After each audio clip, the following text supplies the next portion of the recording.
So thanks for joining us on the 14th tee here at the Asprey. Andy, weather's getting a little bit better in the UK now, getting a little bit warmer, and we're talking today about driving. But before we get into that, guys, it's all about you. So post those questions that you have about your golf game down below. Let's get you playing your best golf this summer.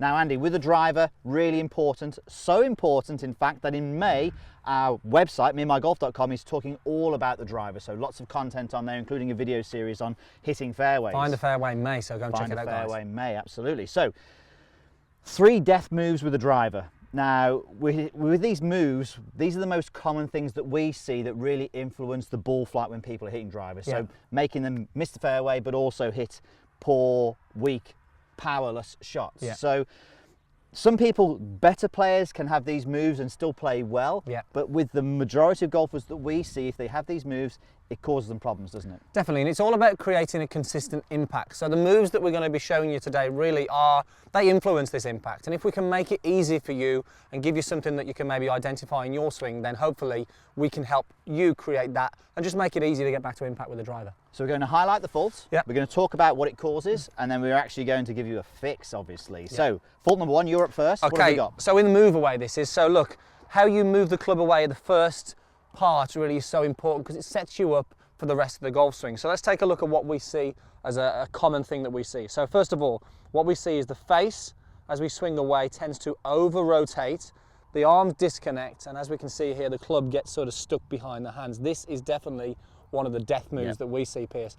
When the club face over-rotates so much in the backswing and the arms disconnect, then it really sets up for you having to try and make a lot of compensations. Now from here, when the face is over-rotated so much, it's going to be hard to square up, but also it's going to be hard to use the ground to start with the lower body because that face is wide open. So we will do everything we can to square that face up, which means tending to sort of switch the lower body off. So high, weak right shots and definitely loss of power from this early over-rotation. And you can see that the direction the club is going around, and as you were demonstrating then on the way down, the direction is probably going to be opposite to that almost, Definitely. over the top of that More almost. so there. So okay, that's the fault. Okay. They're the issues you can get. What's the drill? Right, well what we want to see is we want to see the club face. Yes, it's going to open as we swing back, but we want less of a rotation. So as I swing back now, I'm engaging the torso, and as you'll see here, the club face is turning, but by the time it reaches parallel to the ground, it's similar angle to my spine angle. So from here now, the club is more in line with the hands as well, as opposed to getting over here. So this is a great checkpoint that we want now. To help feel this,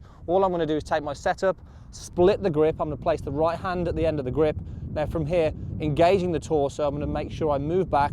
But as I do so, as my hands pass the trail thigh, the club, or the butt of the club, is going to point at my trail hip. So from here now, you can see the club is more in front of the hands, the club face is looking more towards the ground, and there's no over rotation. It's a great feel to have to get the sequence of the backswing good, but also that face, Pierce. Just hold there, Andy. I love what it's doing to your left arm, your lead arm. It's pinning it across your chest. So as you said that, Andy, it's a total opposite almost of, of the bad disconnected move away that you had. I love this drill. It's a great exaggeration. So then I'm going to take that feel now straight to the shot. Again, feeling that the club face is looking more towards the ground, feeling the butt of the club is towards the hip, and I can feel that left arm pinned to the chest. Right, let's give it a go here at the 14, see if I can find that fairway. Yeah, nice. Little draw there, just started down the right, but again, from that really, I certainly got the sense that my arms were connected, the face was square, and I've avoided that death move. Perfect. So let's get into the second death move, which is more actually top of the backswing, isn't it, Pierce? Yes, yeah, definitely. So, okay, here we go. We see often that a lot of people can get a good winder, but then they get to the top and they just keep going, and the position of the club at the top starts tilting towards, right of the target, what we call cross plane or cross the line. And you can see what it does to my right arm, and you can see what it does to the wrist position as well. So I get the left wrist very cupped and extended. That often gets the club face open, and then from there, the start of the downswing usually looks like this. So we see a steep start to the downswing. Now, some people just carry on with that steep downswing.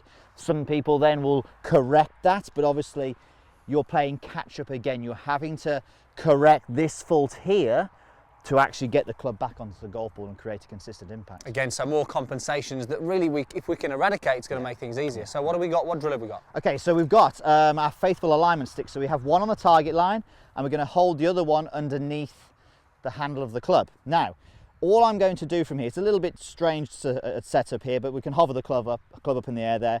Obviously not hitting a golf ball doing this. Now I'm going to swing back to what feels like a very short swing for a lot of people doing this, but what we're looking for here is to point the alignment stick actually just outside the target line. Target line is okay, but just outside as well. Now, what we're looking for here is look at the difference in where the club is pointing. So obviously a shorter swing. We can see the lead wrist is nice and flat there. Now from here, if I were just to stop here, it almost feels like a John Rahm swing maybe. But from here, it's very efficient then when I'm starting my downswing, I can just turn through to the target.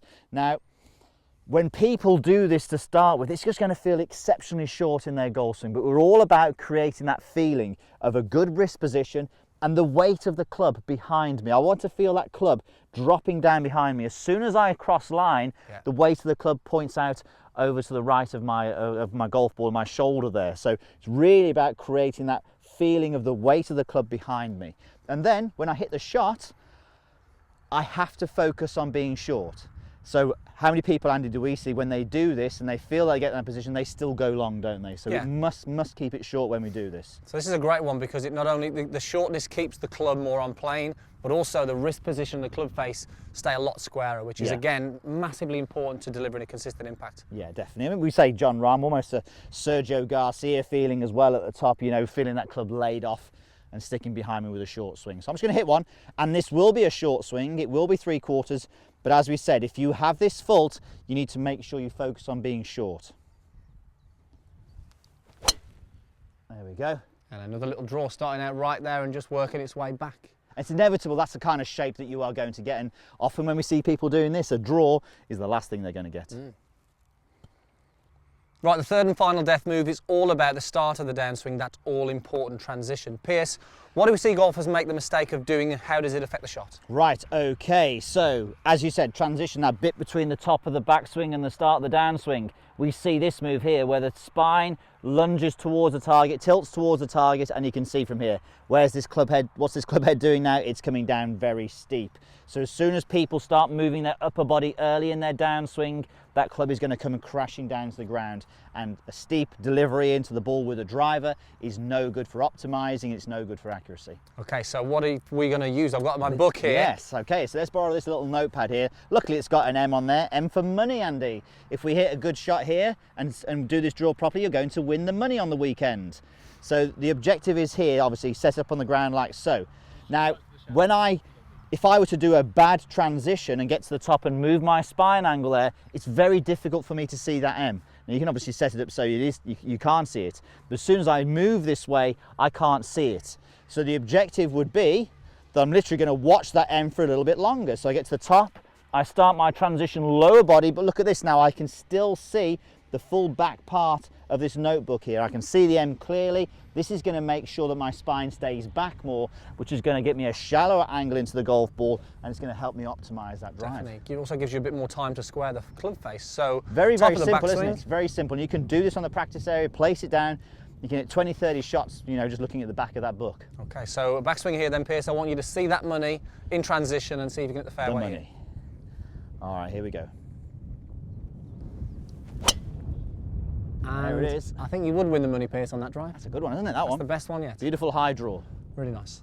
Okay, so really useful 3 things there, hopefully, that maybe you can identify in your game that could potentially help you. Post any comments and questions down below, as always, guys, and we'll choose a winner for next week. Thanks for watching. We hope you enjoyed the video, and if you want to see more videos like this to help your game, make sure you hit the subscribe here and also post any questions you have down below. Also, if you want to see the previous video, click here, and to see meandmygolf.com, where we're talking about pre-season prep at the moment, and also find a fairway May next month, click down here. Thanks for watching, and we'll see you soon.